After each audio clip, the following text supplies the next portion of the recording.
Hey, this is Alex here, and I am here with Miss Bo Forbes, but I want to show you all something, so get ready. 3, 2, 1. There we go. Check out those shoes. Awesome. So, Bo, I gotta ask. I mean, I'm interested in authenticity, integrity, and creativity. Which one of those speaks to you most?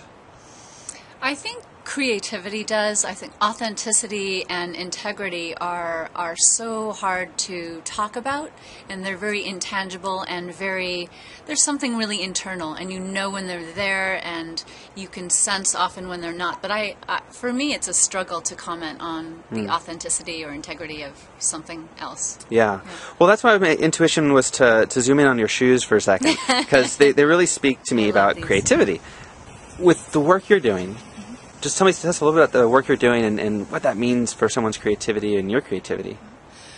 For me, my passion is really exploring the intersection between yoga, neuroscience, and psychology. And so there's not a lot of research on that. There are not a lot of people doing it. So it has to be something where I'm really exploring something without really knowing what form it's going to take. So really going out into the unknown. Yeah, into formlessness. And that, for me, is almost equivalent to creativity. And so when you're working with people, how do you bring that to them? Mostly I work with teachers and yoga therapists and training them. And one of the most difficult, I think, obstacles in the path of creativity is that we have these accepted forms in our society, or paradigms, or ways of thinking. So we have psychotherapy, and we have a certain way we do that. There are certain sort of forms of yoga therapy.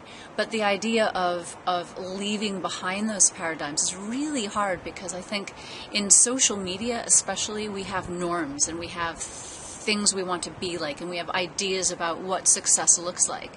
And in a lot of ways, I think to access creativity, we have to leave that behind, almost not care about the end product or the form, and really get people to trust their own direct experience, which is why yoga is so powerful.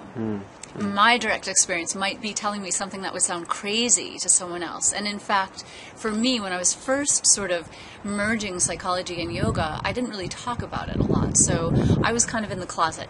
In psychology, you didn't really say, oh, I'm a yoga practitioner, because that was considered really odd. And in the yoga world, to be a psychotherapist was kind of uncool. So if I was an artist or a musician, that was sort of the hip thing to do. So for a long time, I was kind of a closet psychologist in the world of yoga, and a sort of hidden yogi in the world of psychologists. Now that you're definitely not hidden in both worlds, I'm out of the closet. And to totally shine, like, what would be the one thing, if you had to pick one thing that your heart yearns to share with the world? What is that?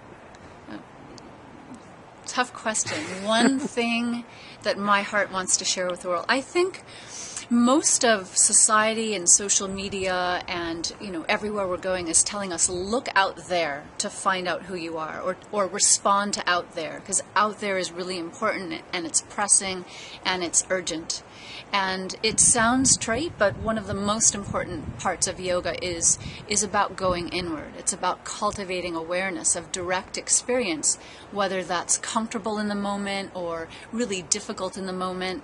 But it's about having the courage to say, out there is going to remain out there. I can get to that anytime I need to, but let me take time to go in here, and to really sort of toil the soul. Is that the right way of saying it? I got it. Till the soil. Till the soil. Okay. So what I'm looking for is the thought of tilling the soil of what's inside us, without really worrying about what it will look like.